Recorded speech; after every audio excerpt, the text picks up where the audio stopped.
अस्सलाम वालेकुम। आज हम बना रहे हैं शादियों दावतों में बनने वाला मज़ेदार ज़र्दा। देखने में बहुत ही खूबसूरत और खाने में बहुत ही मज़ेदार, जिसे देखते ही दिल करे कि जल्दी से प्लेट में डालें और इसको खा लें। तो ये कैसे बनेगा आपके साथ आज शेयर कर रहे हैं। इसके लिए हमने हाफ़ केजी लिया सेला राइस, बहुत अच्छी क्वालिटी का, और उसको 2-3 घंटे पहले भिगो के रख दिया और दरमियान में एक दफ़ा उसका पानी चेंज कर दिया और खुले पानी में उसको रखा।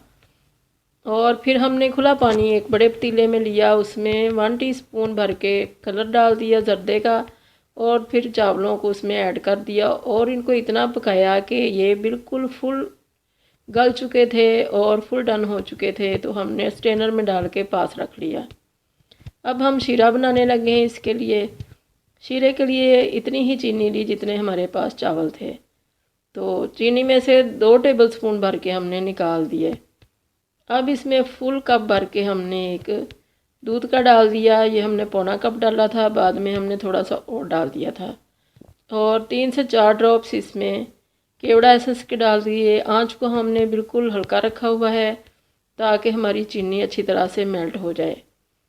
तो इसमें हमने अब डाल दिए चंद स्लाइसेस खोपरे के, कोकोनट स्लाइसेस, और फिर इसके अंदर हमने कार्डमम पाउडर डाल दिया, 1/2 टीस्पून पिसी हुई इलायची,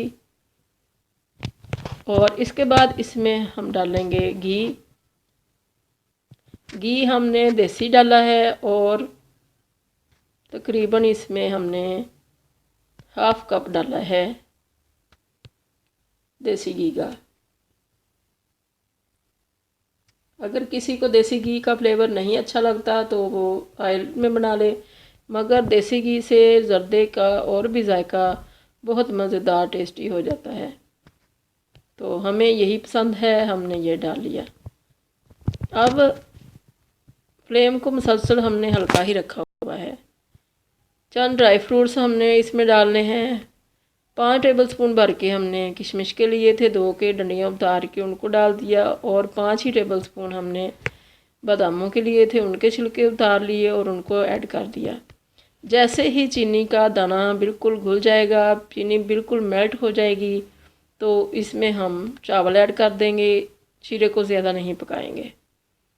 चावल ऐड करने के बाद जितनी देर इसमें पानी ज़्यादा होगा शीरे का, उतनी देर आँच को हमने फुल रखना है। फ्लेम को हमने फुल रखना है ताकि पानी इसका जल्दी से सूख जाए। जब पानी ड्राई हो जाएगा तो फिर हमने इसमें बाकी की चीज़ें ऐड करनी हैं, और चम्मच को हमने बड़ी एहतियात से इसमें चलाना है, बहुत ज़्यादा चम्मच इसमें नहीं चलाना। जैसे ही पानी खुश्क हो गया, फ्लेम हमने बहुत लो कर ली, बिल्कुल दम वाली। अब इसके अंदर हम डालेंगे बाकी की चीज़ें। ये हमने होममेड इसमें खोया डाल दिया, और खोए के बाद इसमें अब डालेंगे चमचम। बाज़ लोग चमचम कहते हैं, बाज़ रसगुल्ले कहते हैं। इसमें छोटे छोटे रसगुल्ले डाल के तो इसको हम बिल्कुल हल्की फ्लेम के ऊपर दम पे रखेंगे।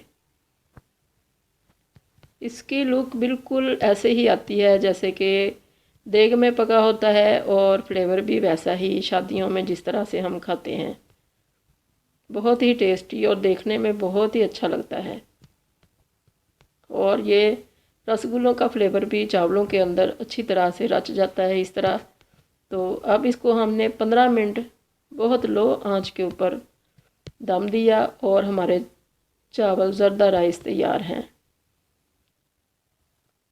बहुत ही सबको ये पसंद आए, बहुत ही अच्छी ये रेसिपी है। आप भी इस तरह से बना के देखें, इंशाल्लाह कोई ख़राबी नहीं आएगी। चावलों में बहुत अच्छे बनेंगे, और इसके लिए ख़ास तौर पे सेला राइस ही लेना चाहिए और उनको फुल डन करना चाहिए।